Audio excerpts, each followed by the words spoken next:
You need to move down to economy immediately. This seat is not meant for someone like you." That cold remark sliced through the calm of Global Air Flight 772's first-class cabin, turning a space that had only been filled with the sound of rolling suitcases and the rustle of newspapers into something heavy and suffocating. David Coleman, dressed in a crisp navy suit with his Mont Blanc briefcase tucked neatly at his feet, slowly lifted his eyes from the Financial Times. His gaze was calm as still water, but the undercurrents in the cabin had already begun to stir. The voice belonged to Lisa Harper, the 36-year-old chief flight attendant, slender, her hair in a tight bun, her tone sharp as a blade. The name tag on her chest gleamed under the warm cabin lights. David offered a polite smile. "Excuse me, there must be some mistake. This is seat 2A, fully paid for." But Lisa did not back down. She crossed her arms, her eyes laced with prejudice. "That ticket doesn't look real. You shouldn't make this difficult. Security is waiting just outside the door." Whispers rippled through the cabin. A few phone screens lit up, cameras angled toward seat 2A. A young woman in 3C murmured to her companion, "This is absurd," before pressing the button to go live. David set his paper aside, calmly held his boarding pass to the scanner. A clear beep, a green light. Ticket valid. Yet instead of apologizing, Lisa frowned. "Must be a system error. This seat is reserved for regulars. People like you usually find ways to sneak into first class." Each word, "people like you," landed like lead, echoing in every ear nearby. An elderly man pulled off his headphones to watch. The middle-aged passenger in 2C froze with his fingers hovering above his laptop keys. And Emily Zhao, a businesswoman of Chinese descent, raised her phone higher, her live stream filling with furious comments. "It's 2025, and this is still happening?" David stayed composed, letting out a quiet sigh. On his phone, a reminder glowed. 9 a.m., board meeting, Atlanta. A contract worth hundreds of millions awaited. He had no time for this charade. But he knew some battles, if avoided, would never end. Lisa lowered her voice, but not enough to keep others from hearing. "Move to the back and I'll be lenient. If not, security comes in now." To her, he was nothing more than an improper passenger. To everyone else watching, it was a test of dignity. The cabin fell silent. No one dared intervene. David lifted his head, met her eyes. A pause. Then his voice, low and firm. "I am sitting in the seat I paid for, and I will not move." The moment hung heavy, silence tightening around them. The reading light cast sharp shadows across Lisa's face, where arrogance had curdled into hostility. She tilted her head, signaling a colleague. The sound of hurried footsteps echoed from the jet bridge.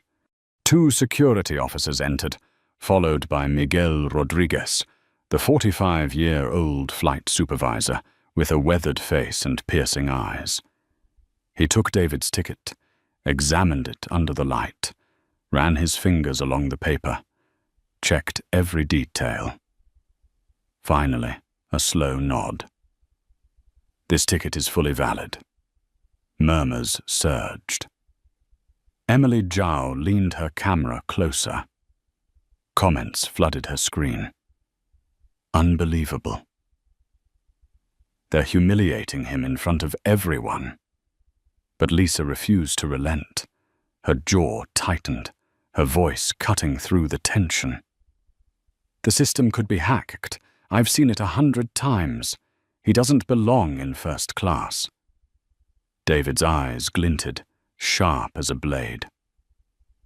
Outside, dawn was breaking across the wing of the aircraft. Inside, a storm had begun to rage, and no one yet knew that the man being humiliated in seat 2A, dismissed as just another faceless passenger, was in fact someone who held the power to shake global air to its core with a single phone call. David Coleman boarded Global Air Flight 772 at 10:47 p.m. The boarding door was closing behind him, the short beep of the scanner confirming his first-class ticket. He nodded politely to the gate agent, his eyes calm, yet quietly assured. At 44, David was no stranger to overnight flights and early morning meetings, where billions were negotiated in a matter of hours.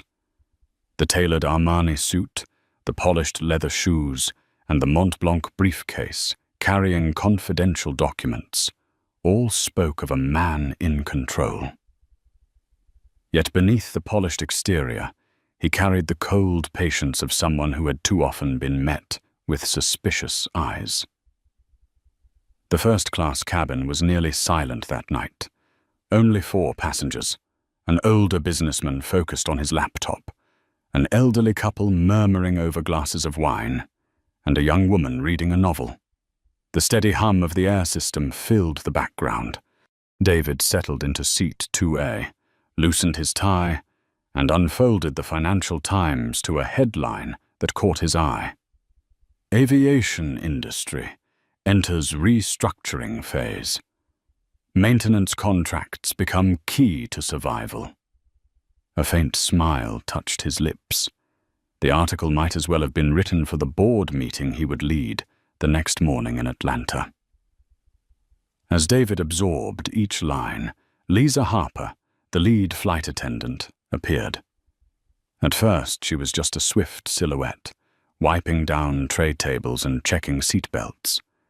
But when her eyes fell on the man of color seated in 2A, her steps slowed. "Excuse me, may I see your boarding pass?" Her voice was polite, but cold. David glanced up, handed her the pass on his phone without hesitation. Lisa studied it, her gaze lingering longer than necessary. Far too long.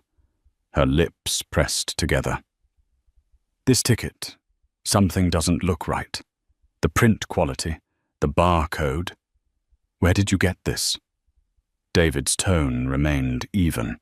"From the Global Air app, as always." "Oh, so you fly first class often?" she pressed, her brow arching, the question more accusation than inquiry. David didn't rise to the bait. He simply nodded. "When the work requires it." In his mind, memories overlapped. More than 800 first-class flights in 5 years, most of them with this very airline. Times when he was greeted with diamond, terre courtesies were few, but the suspicious looks were many. Lisa stepped back, bent to whisper with a younger attendant. David caught fragments. "Not valid. Check again. System." Eyes in the cabin began to drift toward him. The woman in 3C lowered her book, her phone's camera glowing. Lisa returned with a handheld scanner. A green light flashed. Ticket valid. The cabin seemed to exhale, but only briefly. "The system must be faulty," Lisa said loudly. "I've seen cases like this. Unauthorized transfers or invalid points." David's brow furrowed, his gaze hardening. He sat upright, the Mont Blanc briefcase striking the floor with a sharp click. "I paid in cash. Do you need the receipt?" Lisa shook her head, her face rigid. "Anyone can forge a receipt. You should cooperate, move to economy, avoid unnecessary trouble." Whispers rose. The elderly man in 1D pulled off his headphones, muttering, "This is going too far." David scanned the cabin. He read discomfort in their eyes, doubt, pity, unease. But he also saw Emily Zhao holding her phone high, the screen glowing with the words, "Live, 214 viewers." His heart beat steadily. He knew that a single retreat tonight would turn into a permanent scar. Lisa lowered her voice, but her eyes were sharp as steel. "Do you truly believe you belong here?" A pause. David lifted his head, light glinting off the thin rims of his glasses. "Yes, I do." The intercom sounded, the captain calling the crew to prepare for departure. But inside the first-class cabin, a storm had already begun to gather. The green beep of the scanner should have silenced all doubts. Instead, it fanned the embers of a storm. Lisa Harper lowered the scanner, her face tightening. She glanced around the cabin, searching for agreement in the eyes of the passengers. This ticket scanned valid, but that doesn't mean it's legitimate. Someone could have hacked the system or swapped seats illegally. A ripple of murmurs spread. In seat 3C, Emily Zhao gave a small nod toward her phone, her live stream rolling as comments flooded in. Unbelievable. It's 2025 and this is still happening? Keep recording. David Coleman sat still, his hands resting lightly on the leather briefcase. But in his eyes, serenity gave way to something sharper, cold patience. He had seen this play before, prejudice dressed in uniform, hiding behind polite smiles. "Ma'am," he said, his voice deep and deliberate, "I paid for seat 2A. If you require, I can show you the receipt."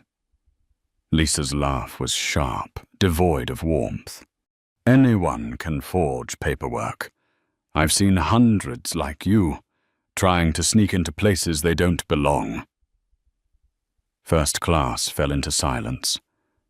Every eye turned toward row 2. An elderly man in 1D leaned forward, muttering, "Nonsense, I've flown 40 years and never seen this." Lisa turned, raising her voice so all could hear.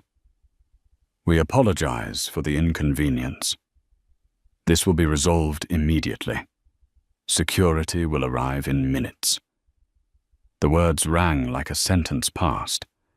Emily Zhao lifted her phone higher, the frame capturing David's calm face, Lisa's arrogance, and the uneasy curiosity of the passengers. Viewers climbed, 800, 1200, 1600.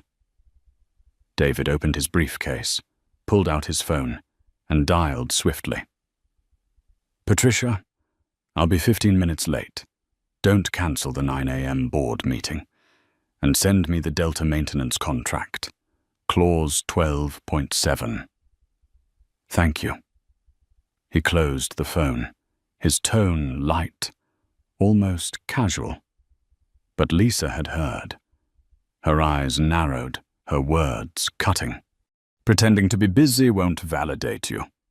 Making calls here won't make you belong here." A few passengers chuckled weakly, emboldened by her scorn. But David didn't respond. He simply closed the briefcase, straightened his posture, and fixed his gaze out the window, where the taxi lights flickered across the runway.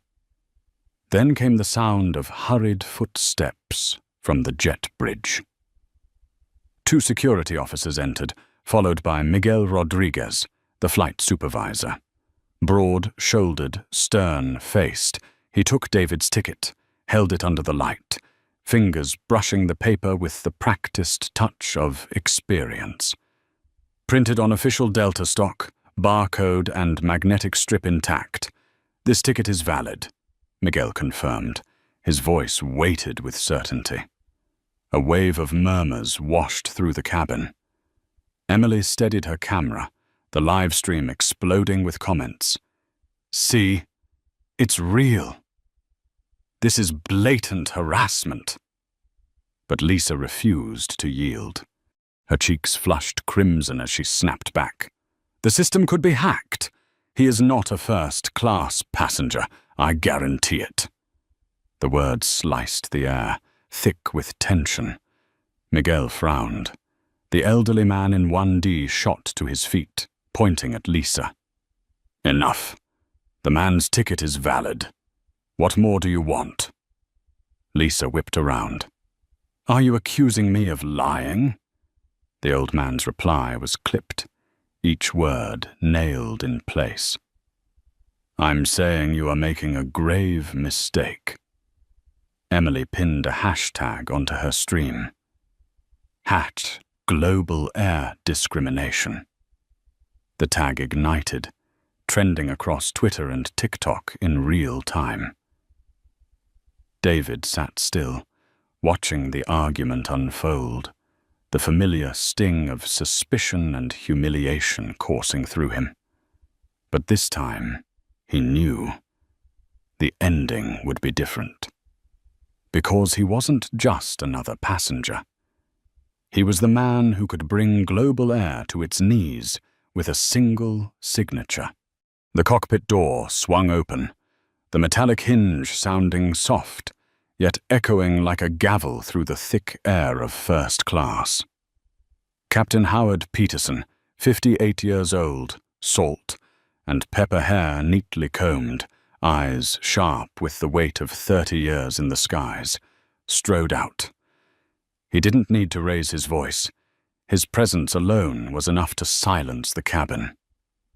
"What is holding up my flight?" Peterson asked, his voice deep and resonant, every word carrying the force of command. Miguel Rodriguez stepped forward quickly, handing him the ticket and ID of the passenger in seat 2A. "Ticket scans valid. Passport matches. No signs of forgery." Peterson held the passport, his eyes flicking from the photo to the man seated before him. A pause, then a small nod. "Match. No problem here." A low ripple of murmurs spread through first class. Emily Zhao gripped her phone tighter, her live stream now climbing past 3,000 viewers. Comments flashed. "Clearly legit." More, "Why is this still being debated? This is discrimination in plain sight." But Lisa Harper refused to back down. Her cheeks flushed red, her voice sharp, her hand trembling slightly though her eyes still burned with defiance. "Captain, I know fraud when I see it. This man does not belong here. The way he carries himself, the way he looks, he doesn't fit first class."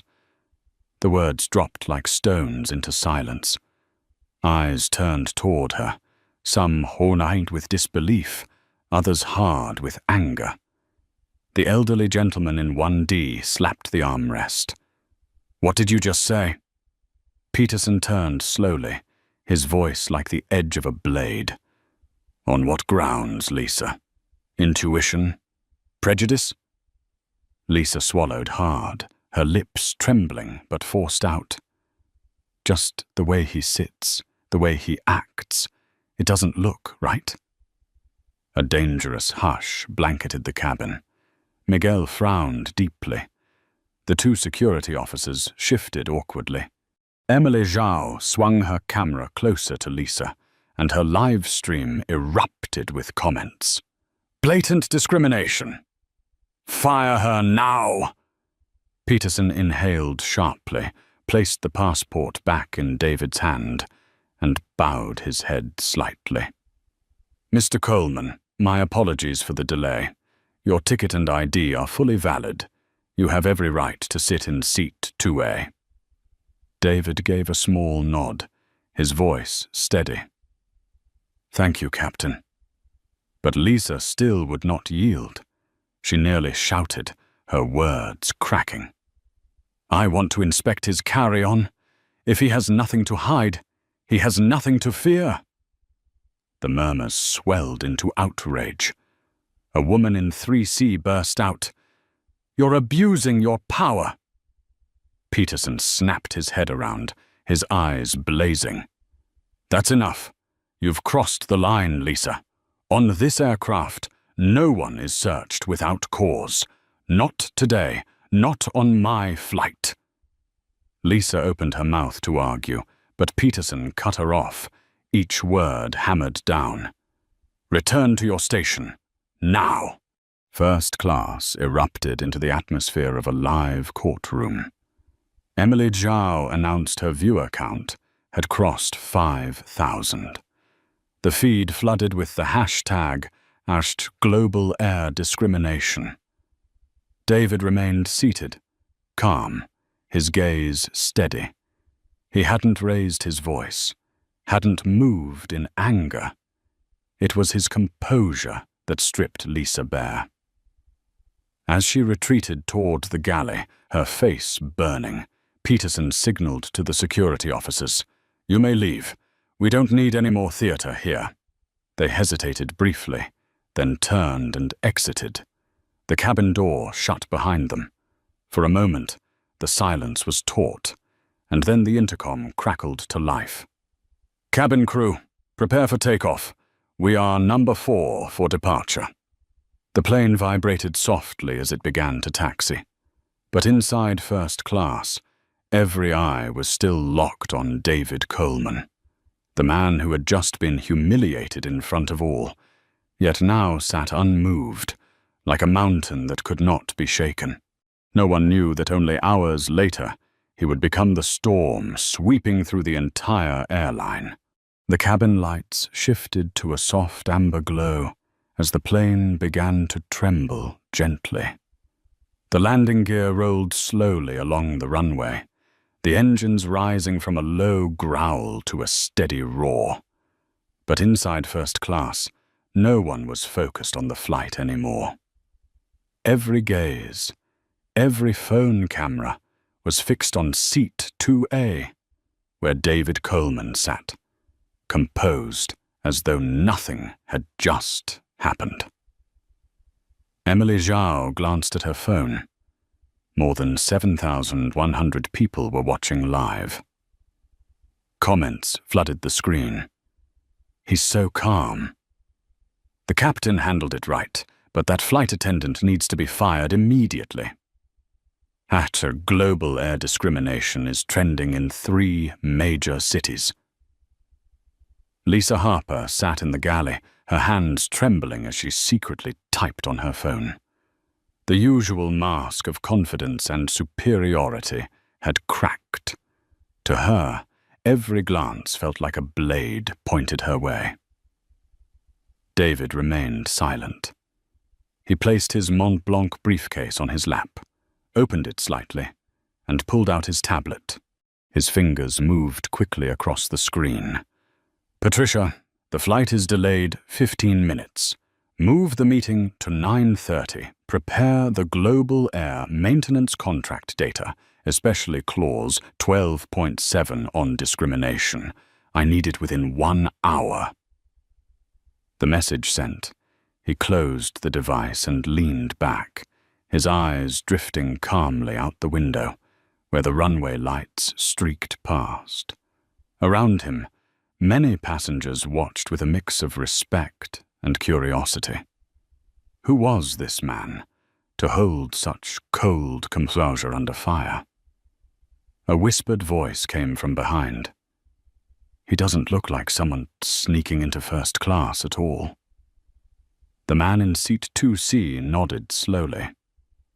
"On the contrary, he looks like someone inspecting us." The aircraft shuddered, then surged forward. The engines howled, pressing everybody back into the seats. Then came the sudden lift. Global Air 772 left the ground, slicing through the night, carrying the weight of the drama into the dark clouds above. While most passengers tightened their seatbelts, David closed his eyes briefly, inhaling deeply. But his mind did not rest. Every word Lisa had spoken, every glance from the passengers, every rising number on that live stream. He was threading them together like pieces of a puzzle. From the galley, Lisa risked a glance at David. Their eyes met for only a moment.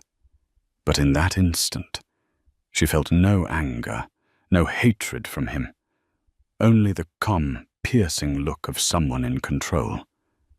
And that alone made her shiver.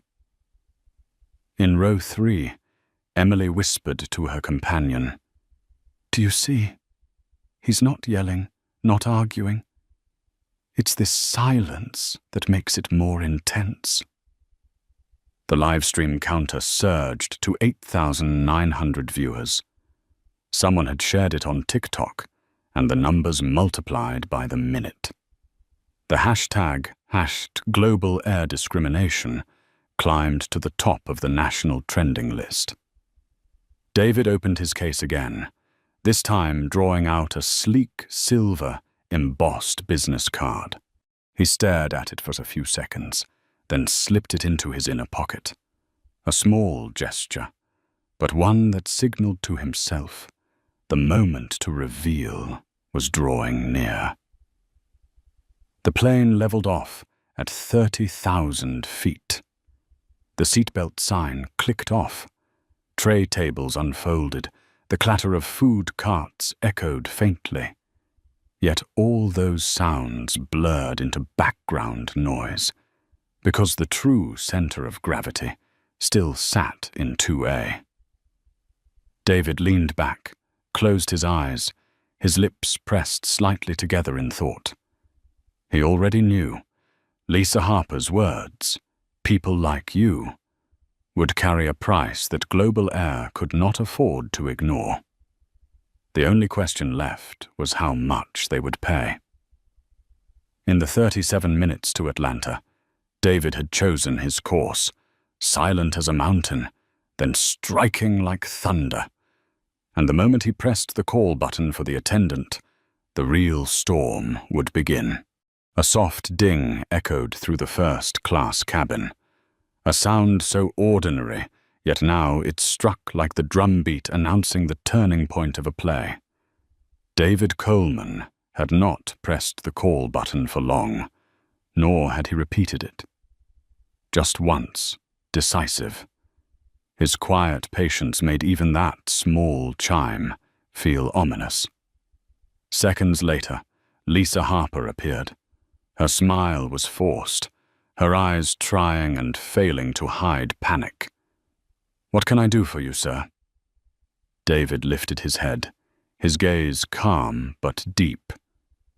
"Please, ask Captain Peterson to come speak with me for a moment." Lisa froze, her smile strained. "The captain is busy flying the plane, sir. I can help you." David gave a small nod, then shook his head. "No, thank you. I need to speak to the captain himself. When he has a moment, deliver my request." The cabin went still. Passengers quietly watched, a few phones secretly lifted higher to record. Emily Zhao pressed her lens closer, the live stream counter hitting 11,400 viewers. Lisa stood in place for a beat, then turned sharply, heels tapping down the carpet like drum beats pounding in her chest. The cockpit door cracked open, muffled voices spilling out.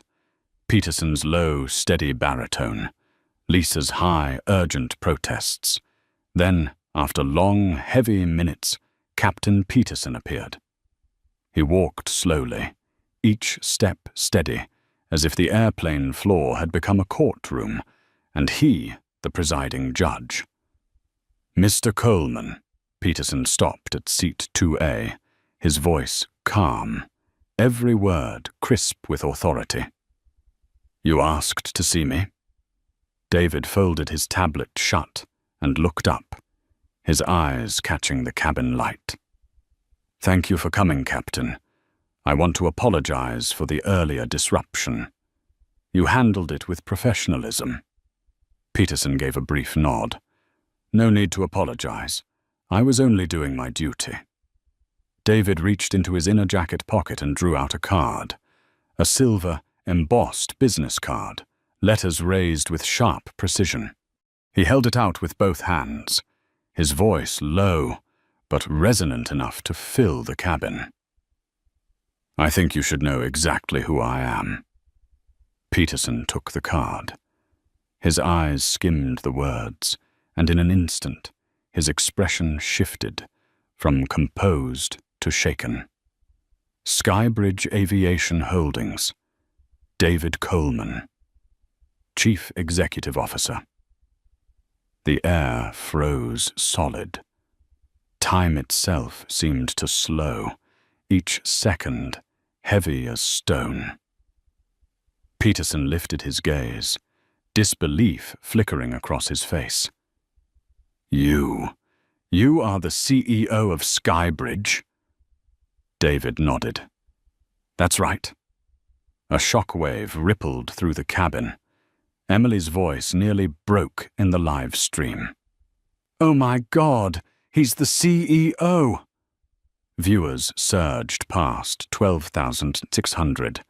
Comments erupted. "Plot twist!" "Lisa is finished." "Unshakable, absolute class." Lisa Harper emerged slowly from the galley, her face ashen. She stammered, Skybridge?" Peterson turned to her, his tone sharp and heavy. "Skybridge Aviation Holdings is Global Air's largest maintenance partner. They service the engines, fuselage, and electronics for our entire fleet. 12,000 employees, 7 airports, a contract worth nearly $850 million a year." Each number cracked like thunder in a clear sky. The cabin was stunned into silence. Passengers stared wide-eyed, some slack-jawed, others gripping their armrests. David leaned back, his voice low and steady. "Every Global Air plane your passengers trust their lives to passes through the hands of my engineers." Lisa stumbled back, her eyes wide and glassy. Her face drained of color, her lips quivering without words. David's mouth curved faintly, not in arrogance, but in the quiet knowing of a man who had seen this play out too many times, and who understood that this very moment would rewrite the fate of an airline. The first-class cabin was silent as a tomb. Only the steady growl of the engines outside remained, and the pounding of hearts inside. David Coleman had shed the mask of an anonymous passenger. Now everyone knew. The man they had tried to humiliate was the one who held the power to shake Global Air to its core. The first-class cabin was silent. The roar of the engines outside had become a harsh soundtrack to a moment where no one dared to breathe. David Coleman folded his hands, sat upright, and spoke in a voice low but sharp as a blade. "Captain, I need you to read a clause in the contract between Global Air and Skybridge." He opened his tablet, a few swift taps lighting up the screen, and handed it to Peterson. The words shone clearly, cold as a verdict. Clause 12.7. Skybridge Aviation Holdings reserves the right to unilaterally terminate or amend the contract if the partner, its employees, or representatives engage in discriminatory behavior that violates the principles of equality, dignity, and respect for humanity. Peterson read each word aloud, his voice tightening as he went. When he looked up, beads of sweat dotted his brow. David nodded slightly. "Correct. That clause has never been invoked until tonight." Emily Zhao clutched her phone, the live stream soaring to 15,000 viewers. Comments exploded. "Oh my God, this is the real plot twist. The CEO just handed Global Air a death sentence. Lisa's career is over." Lisa Harper trembled. She swallowed hard, her lips stammering broken words. You can't, not over one small misunderstanding." David cut her off, his voice striking through the air like thunder. "Misunderstanding? You humiliated me in public, accused me of stealing a seat in front of passengers and tens of thousands watching online. That is no misunderstanding. That is systemic prejudice." Lisa froze in place. David turned to Peterson, his eyes flashing like lightning before a storm. "I have 3 choices for Global Air, and I want you to be the first witness." He raised 3 fingers. Option 1. Terminate the Skybridge contract immediately. That means 127 of your aircraft lose their maintenance coverage. 2,840. 7 Global Air employees at your technical centers lose their jobs. Your entire schedule collapses within a week. A shockwave rippled across the cabin. Passengers gasped, staring at one another. The live stream comments exploded. "Game over if this happens." "Global Air will collapse for real." David lowered one finger. Option 2. Keep the contract, but Global Air must immediately dismiss every employee involved in tonight's incident. At the same time, launch mandatory anti-bias training across your entire customer service workforce. His gaze landed on Lisa. She shook violently, fighting to remain standing, her hands clenched so tightly they drew blood. David lowered another finger. Option 3. Skybridge withdraws from Global Air and transfers the entire maintenance contract to your competitors, American, United, Southwest. They have reached out many times, and I assure you, they would welcome it with open arms. The cabin seemed to erupt. A man in seat 2C blurted out, "God, he really can do that." Peterson stood speechless, his face drained, eyes locked on the tablet still glowing with the damning claws. David lowered his hands, interlacing his fingers, his voice dropping but weighted like iron.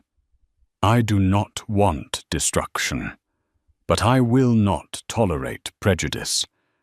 The choice belongs to Global Air." Emily Zhao pushed her camera closer, the live stream now over 18,000 viewers. Comments poured in. "Never seen a CEO wield power like this.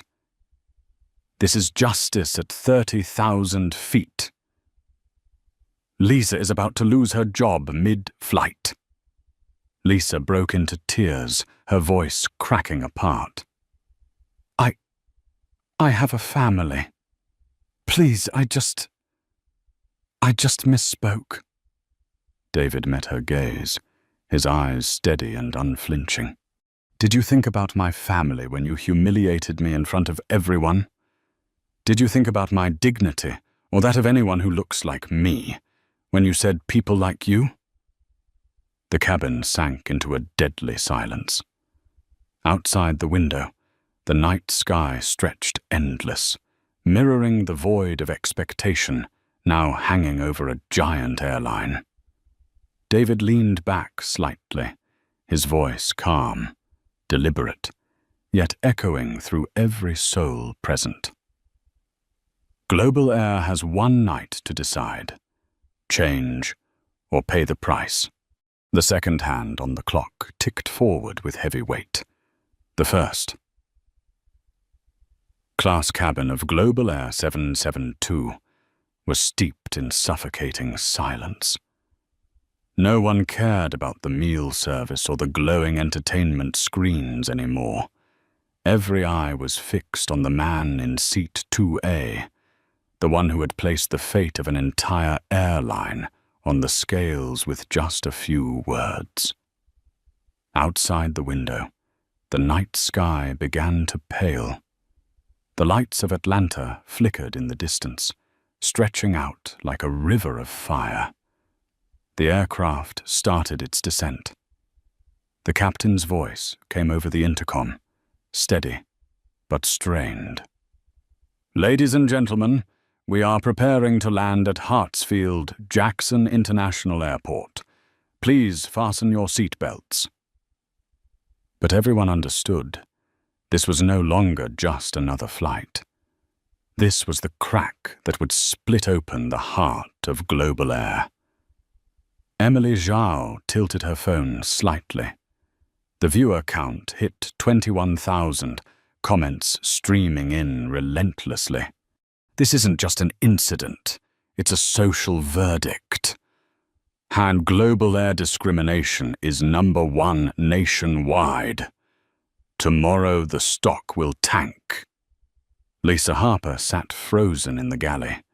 Her face was ashen, her makeup smeared by sweat and tears.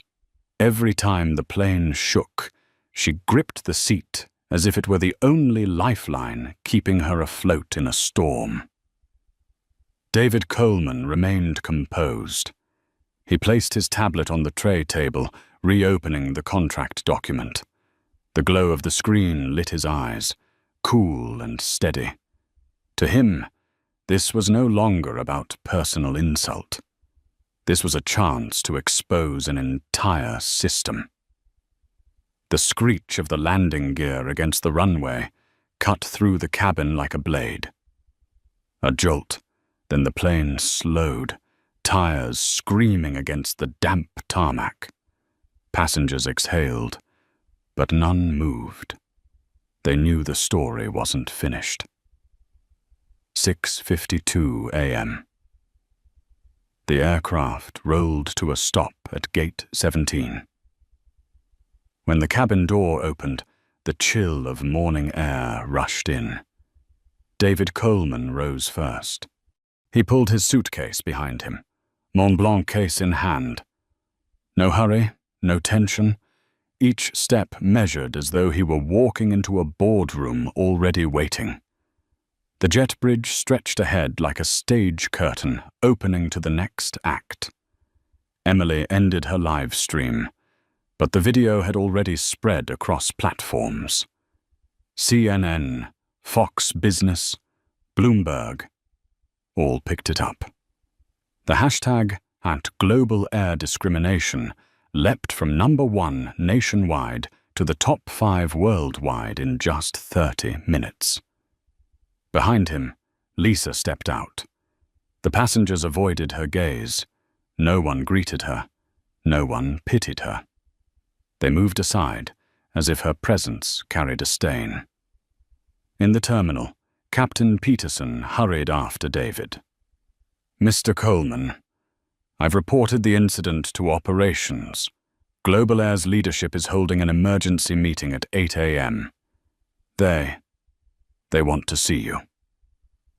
David gave a slight nod, a faint smile on his lips, one that could be read as satisfaction or warning. Just as expected.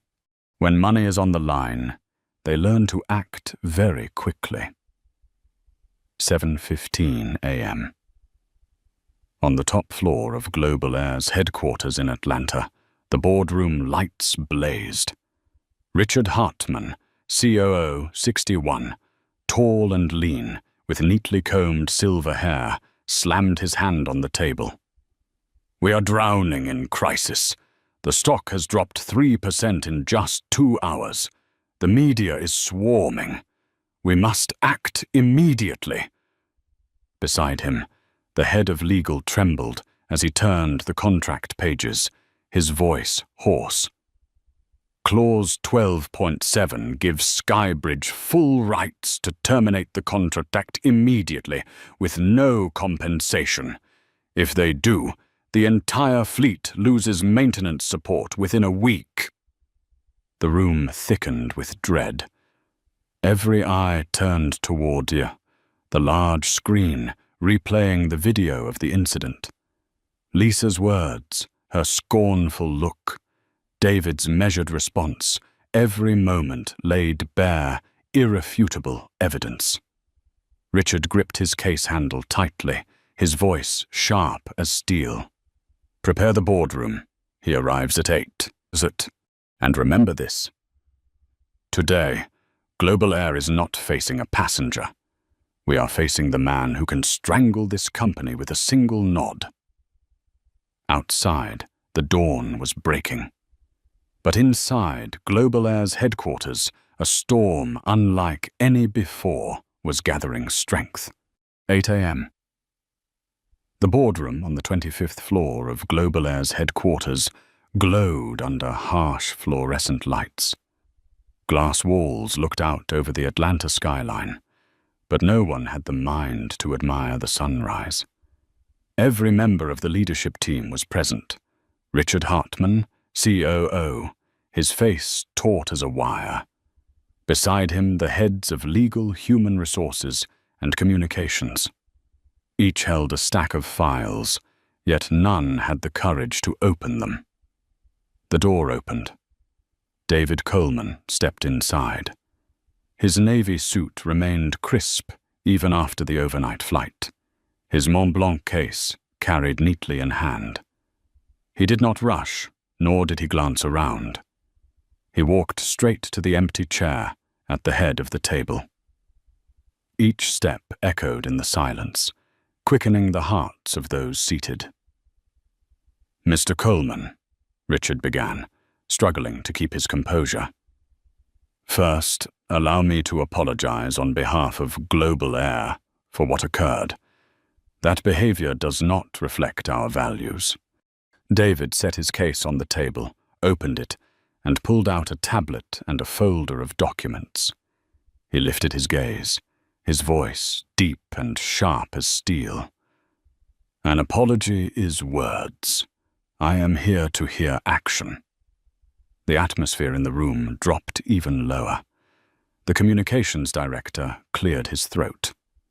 "We have suspended flight attendant Lisa Harper, as well as supervisor Miguel Rodriguez.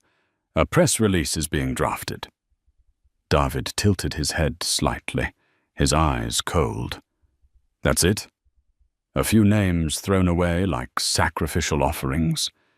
Do you think I created this storm just to receive a press statement in return?" The question hit like a hammer. Richard swallowed hard, glancing at legal. The man fumbled with papers, but David raised his hand to stop him. "No documents needed. I will make this clear." He lifted 3 fingers, the light glinting off the glass tabletop. "First, I require Global Air to issue a written anti-discrimination policy applying to all staff, from flight attendants to executives. This policy must be public, not internal." The second finger lowered. "Second, all customer-facing staff must undergo mandatory implicit bias training annually, not for show. I want data, testing, and reporting." His eyes locked onto the head of HR, who dropped her gaze. The third finger lowered. "Third, Global Air must establish an anonymous reporting system for both passengers and employees. Every incident of discrimination must be investigated within 24 hours, and every leader in this room will have your year-end bonuses tied directly to diversity and equity metrics." A deadly silence followed. Then the communications director blurted out, "But these measures will be extremely costly. Training, new systems, tying KPIs to compensation." David cut him off, his tone hard as iron. "More expensive or cheaper than losing an $87 million annual contract with Skybridge." No one dared to respond. Richard Hartman gripped his pen so tightly his knuckles whitened, his face drained of color. David leaned back, his voice slower now, but every word slicing like a blade. I am not here to destroy, but I am not here to look away either. Today, Global Air must choose, change, or be erased. The head of legal whispered hoarsely, "If you invoke Clause 12.7, we will collapse within a week." David tilted his head, a flash of ice in his eyes. "Then you already have all the motivation you need to change." The boardroom drowned in silence. Outside, the Atlanta sun rose higher, spilling across the glass walls. But inside, that light only made clearer the pale faces of those seated, leaders staring down a crossroads that could decide their fate. 3 months had passed since that fateful flight. Atlanta had entered the heat of summer, but inside the glass offices of Global Air, what burned was not the sun, but the pressure of unprecedented change. David Coleman sat in his office on the top floor of Skybridge headquarters. The glass walls opened onto the skyline, yet his focus was only on the report in front of him. Bold letters on the cover read, "Diversity and Equity Report, Q1, Global Air." He turned the pages. The numbers spoke coldly but clearly. Complaints of discrimination had fallen by 73% compared to the previous quarter. Employee satisfaction scores had risen 18%. Positive feedback from passengers of color had increased by nearly 40%. David closed the report and set it on the desk. His long breath was not of fatigue, but of confirmation. The demands he had set were never empty threats. They had forced a corporation to change, and to change for real. The door opened. Patricia Martinez, his longtime assistant, entered with a tablet in hand. "Sir, this morning's headlines are all about the global air effect. American and Southwest have adopted similar anonymous reporting systems. United has tied diversity KPIs to executive bonuses." David gave a slight nod, his eyes glinting with quiet satisfaction. "That is what I expected. A storm strong enough always sends waves across the ocean." Patricia continued, "And about Lisa Harper, she has been dismissed.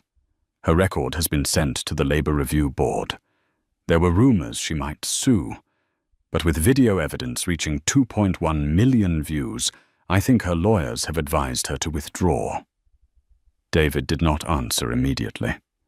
He turned his chair toward the city, his voice low and steady. "She was only one link in the chain. The real problem was the machinery that allowed bias to live on. But because of her, we forced the entire system to bow." His phone buzzed softly. A message from Captain Peterson. "Mr. Coleman, flight number 1000, just completed without a single discrimination incident. Thank you for making us change."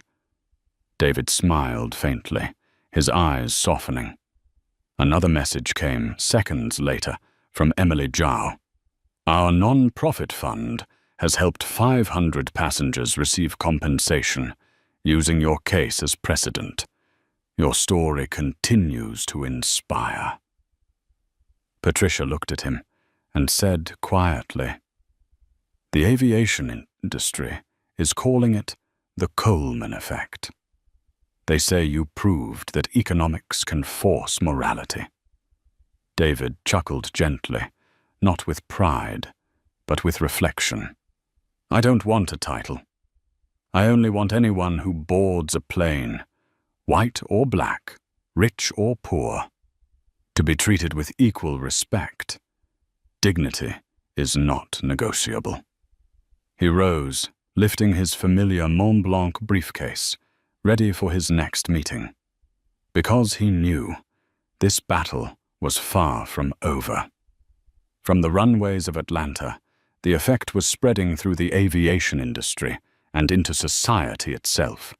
3 months after Flight 772, global air was no longer the same, and neither was aviation. It all began with a man who sat firmly in seat 2A, refusing to give it up, refusing to be silent. Flight 772 has ended, but its aftershocks still echo across the aviation industry and far beyond. The story of David Coleman is not merely about a case of discrimination being exposed, but proof that when economic power meets moral resolve, an entire system can be forced to change. For experts in management, this is a rare lesson.